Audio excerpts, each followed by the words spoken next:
People don't think about it often enough, but video games are often miracles.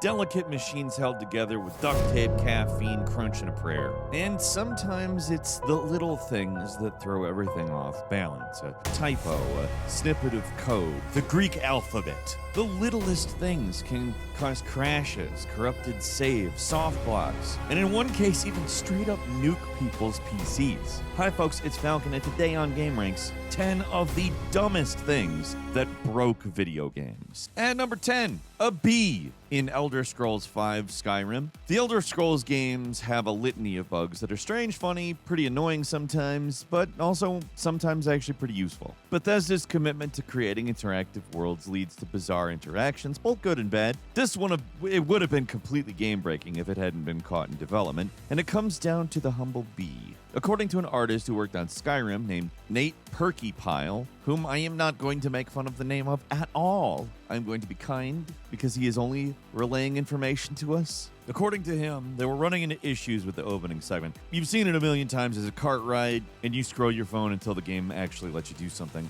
During development, they ran into a specific problem where the cart would just go nuts, getting launched into the air. There was, I don't know if you remember, but a weird collision issue in the physics of Skyrim, which you could get launched hundreds of feet in the air. It's something that this engine does. It's a feature, not a bug, right? And the problem was a bug, a literal bee, bzz, bzz, that kind of thing. Side note, you can really tell we don't use AI to write these things. Anyway, down the line, someone had changed collision properties on bees because they couldn't be picked up. They're normally a crafting ingredient, but they gave the bees the wrong sort of collision, so they had immovable physics that would trap players and launch carts into the stratosphere just by bumping into them. Reading about stuff like this is a helpful reminder that it's kind of a miracle anything in Skyrim works. This sort of thing can happen when developers try to make a game with this level of detail. Eventually, bees will start blasting carts across the map by touching them. Something that would send us across the map with joy would be if you clicked subscribe. Wow, what a segue that was. Actually, very few of the people that are currently watching are subscribed, so we gotta ask. Clicking subscribe does us a huge solid. It's a big help for us, and we hope it helps you find some stuff you want to see. So without any further ado, thank you very much for clicking subscribe, and let's get back to the video. Moving on to number 9, a simple typo in Aliens Colonial Marines. Not exactly game-breaking, although debatable depending on perspective, I suppose. It did manage to make an already pretty lousy game much worse. One of the most consistent complaints about Aliens Colonial Marines when it was released was the brain-dead alien AI, which often got stuck or confused or would shuffle around awkwardly before attacking you. It looked very stupid. These things were meant to be the ultimate predators, but they were barely a threat. Barely mobile at times. They'd stumble around like toddlers, more pitiable than threatening. Usually with stuff like this, you just assume that, like so many other problems with the game, there isn't a fix, but like the title of the entry implies, there was an AI bug that could be easily remedied with, I am not kidding at all when I say this, a single typo being fixed. In an INI file, a guy named Templar GFX found a line of code in the INI file, the configuration text file that one can find in the directory. Nothing compiled, no DLLs or libraries, none of that shit. In the INI file, there's a line that misspells the word tether like you would spell feather with an A, and the word tether has no A there. You open up the INI file in Notepad, you delete that extra A, the AI isn't the worst thing ever made. It doesn't fix the game, per se. You'd have to do a lot more than make the aliens a little bit more aggressive, or a little bit less like a toddler to make the game good. But getting rid of that A does that. The enemies become aggressive and they don't hobble and dance around like fools anymore. An incredibly easy fix, which is even more baffling that Gearbox never caught it. And when the modder did message them about the problem, they just totally ignored it. By the time the bug was discovered, the game had been long since abandoned. And I mean, even offering a simple fix literally deleting an A in a text file was just too much for the people to push out an update of any kind. Like, it's insane. It's insane. It is an infuriatingly stupid mistake that goes from being simple dumb to being completely inexcusable because Gearbox was unwilling or incapable of fixing this extremely fixable mistake. Unwilling is the correct word. Maybe incapable. Maybe they don't have any access to it, but somebody's got to have access. It's one letter. You change one file, the INI, and you change one letter in it, and you still have to do that yourself. They haven't fixed it. Moving on to number 8, WWE 2K20's 2020 bug, a technical disaster, new low for the series, clearly buckling under the pressure of its yearly release schedule. Considered by many to be the worst game of 2019, the bugs were legendary, but none were as game-breaking as its own Y2K bug. Somehow, if you tried to play this game in 2020, it would crash after attempting to start most of the game modes, which is great because the year 2020 is in its name, and also, if you bought it in 2019, was an impending fact of existence. It was one bug that was eventually fixed, unlike many others that still plagued the game, but there was a simple fix for people who were trying to play the game on January 1st, set the system clock by a day, and the issue was resolved. How this even happens, I don't know. It's gotta be some kind of achievement in programming incompetence. With Y2K, you could at least understand it somewhat. It was a date that was a long way off for a lot of the programs that were affected by it when they were made, but WWE 2K20 came out in 2019. No matter what month it had come out in, it would only be a matter of months until 2020, when the game ceased to work. It's so hard for me to wrap my head around this, but I gotta give them the credit of fixing it, because they did do that. And number 7 is Elder Scrolls 4 Oblivion, because, yeah, obviously, Bethesda stuff. But we're talking specifically about Salmo the Baker. Thanks, Bethesda, for giving me this gift. Few games have the ability to make me feel like a crazy person in the way talking about Elder Scrolls games do. What other game lets you say something like, do not give bread to the baker? Like, just, and not like there's a logic or a reason. It just sounds like the ravings of a madman, but you can't give bread to the baker. If you do, he'll go to the Twin Sisters Lodge or the West Whaled Inn. He'll attempt to eat the bread, and then he will crash the game. If the baker gets the bread, it's game over. He's specifically programmed not to seek out bread for this very reason. He's the most anti-bread baker in Cyrodiil. You really have to cheat to trigger this bug by directly inserting bread into his inventory using console commands. It's ridiculous. If you give bread to Salmo the Baker, it crashes the game. Don't know how, don't know why. All anybody knows is that this happens. And it apparently even still works now. Probably in the remake, because the remake is just Unreal running on top of the original game with some fixes. I can't imagine this is fixed. And number 6 is 1 kilobyte of Soul Calibur 3. One of the most infamous bugs on the PlayStation 2 comes down to a single measly little kilobyte of data. Soul Calibur 3, pretty great game, but it did have an absolutely devastating save file corruption bug that for years nobody really understood why or how it would happen. All anybody knew was that having the Chronicles of the Sword save data on a memory card was like a ticking time bomb. Eventually it could and would go off, corrupting the save data and ruining your game. There was no known fix either. All anyone could ever do is really just mitigate, maybe save multiple saves. I don't know. I don't really remember how that worked on the Dreamcast right now. But it was always possible that your save file just corrupted at complete random. According to the cutting room floor, what we do know is that for whatever reason, whatever you deleted on your save data on the same memory card as the Soul Calibur 3 game, the game would generate a hidden dummy file on the card that could not be removed and took up exactly 1 kilobyte of space. This would change the order in which the data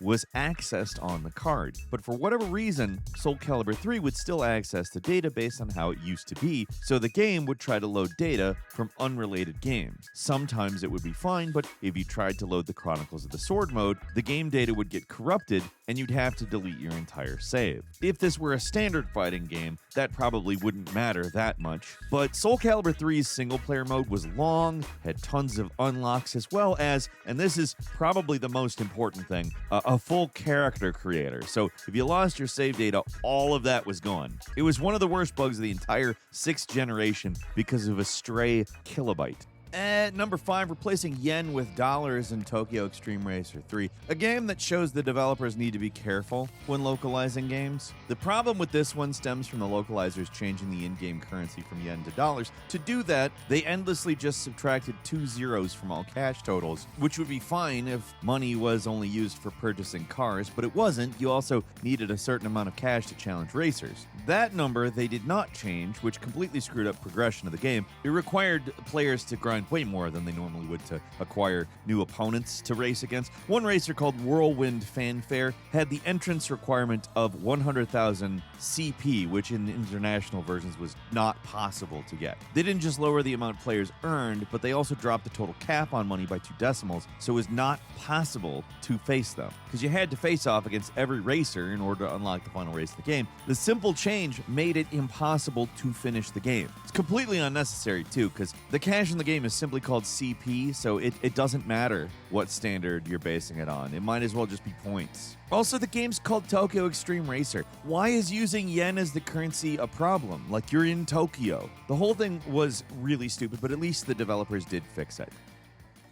And number 4 was throwing knives from Street Fighter X Tekken. The 1.04 patch for this game had a nasty glitch where if Relento's projectile knife collides with another projectile, the game, it'll crash. Tournament holders actually considered banning Relento until the glitch was fixed. It's one of those games that should have been legendary, but the entire project was mismanaged into an early grave. From on-disc DLC that locked away half the game's cast, to the stupid gem system, to the game's many, many glitches and broken gameplay systems, the game was just dead on arrival. Capcom tried to support it for at least a little while, but all they did was find new and exciting ways to completely break the game. Like with the patch for version 1.04, I kid you not, it made it so a projectile attack that used throwing knives would just freeze the game. Totally freeze the game.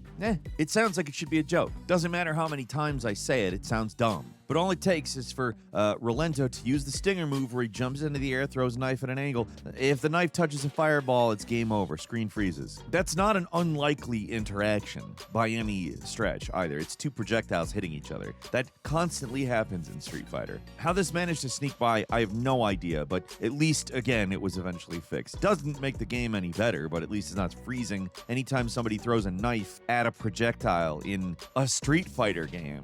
And number 3, localization that broke the game, are Tone Loco 2. This is one of those times where somebody localized the game from Japan and the publisher just botched it. Usually what that means is the script is a jumble mess full of spelling and grammatical errors. That's something we've seen a lot of through the years, actually. But sometimes it gets a lot more ambitiously incompetent. Working Designs is famous for messing up games they brought over from Japan, not just because they filled them with obnoxious topical humor that was often at odds with the tone of the story, but they also loved to mess with the difficulty variables and made the games more challenging for some reason. They mostly just made the games worse, but that is nothing compared to the botch job that NIS America did with Air Tone Loco. Somehow they managed to make it so the game would crash at one of the last bosses in the 3rd turn of the fight. So it was technically possible to finish the game if you could beat the boss in 2 turns. This is a JRPG we're talking about, so boss battles go for dozens of turns easily. But for this fight, you have to finish it in 2, or you're never finishing the game. The cause for this is the boss's special attack called Fractal Charge, which would unleash on the 3rd turn. Somehow, the localizers completely screwed up the attack index, because instead of pointing toward the actual attack data, so that when the move is triggered, it plays out like normal, the game points toward an empty segment of data with nothing in it, so when the attack is triggered, it doesn't draw on anything, nothing happens, and that causes the game to freeze and eventually crash. It wasn't an issue with the regular game, it was a localization problem that never got fixed. It was a PlayStation 2 game, after all. Patching games was not an option at that point, at least on consoles. And number 2 is the Mu symbol in RuneScape. One of the most devastating events in RuneScape history started with a simple symbol, specifically the 12th letter of the Greek alphabet. On February 25th, 2009, the game saw an update that introduced a serious bug. If someone typed in the Mu symbol into chat, it would crash their game and the games of anyone who received the message. The game was not capable of displaying the characters, so it would trigger a fatal error when it showed up, and it showed up for everybody when it showed up. This quickly became a powerful tool for griefing, used to crash people in PvP zones so they could get easy kills or just cause people to get killed in places with enemies. They spammed it on the exchange and shouted it in public chat. The effects were just devastating. They were forced to lock areas and advise people to hide all chat until a fix was implemented, and while it only took them a day to push a fix through that squished the whole bug, it ended up being an event that lives on in infamy in the history of RuneScape. And finally, at number 1 is boot.ini from EVE Online. There's dumb things that break games, but this is well beyond that. This is both extremely stupid and extremely damaging, far beyond just forcing you to reinstall the game. With EVE Online's 8th expansion on Wednesday, December 5th, 2007, but somehow they found a way to delete vital system data that would make it impossible to start your PC up. 2 vital mistakes were made that allowed something this damaging to happen. One, in all their wisdom, they decided to have a file in the EVE Online program folder called boot.ini, which happens to be the same name as a key system file found in your System32 folder, which is necessary for starting your PC. Already not a good idea naming a game file after an essential startup file, but as long as the installer worked properly, it shouldn't be an issue. You see where this is going, right? The installer did not work correctly. A typo made it, so instead of deleting the file from the game's program folder, it would default to System32, which deleted the essential boot.ini, and it wrecked a bunch of PCs in the process. Just an all-around boneheaded bit of programming that never should have happened. There's a reason why they changed the name of the file to start.ini instead, just to avoid something like this ever happening again, but it should not have happened in the first place. Avoiding system file conflicts is like rule number 1 when it comes to programming. I am an incompetent when it comes to programming, and I am fully aware of and cognizant of this very key bit of foundational knowledge. But I guess we should be happy this doesn't happen more often. I mean, there are a lot of incompetent people out there making stuff. For as many obvious programming mistakes get made in development, something like this is thankfully pretty rare, though. Thankfully. That's all I've got for you today, though. Leave us a comment. Let us know what you think. If you like this video, click like. If you're not subscribed, now's a great time to do so. We upload brand new videos every day of the week. Best way to see them first is, of course, a subscription, so click subscribe. Don't forget to enable notifications, and as always, we thank you very much for watching this video. I'm Falcon. If you click the little join button below, you become a member of the 1% Club, which has exclusive access to the Falcon Show podcast, which comes out Saturdays. It's a hoot, or whatever sound I'm supposed to make. Anyway, thanks a lot. We'll see you next time right here on gameranx.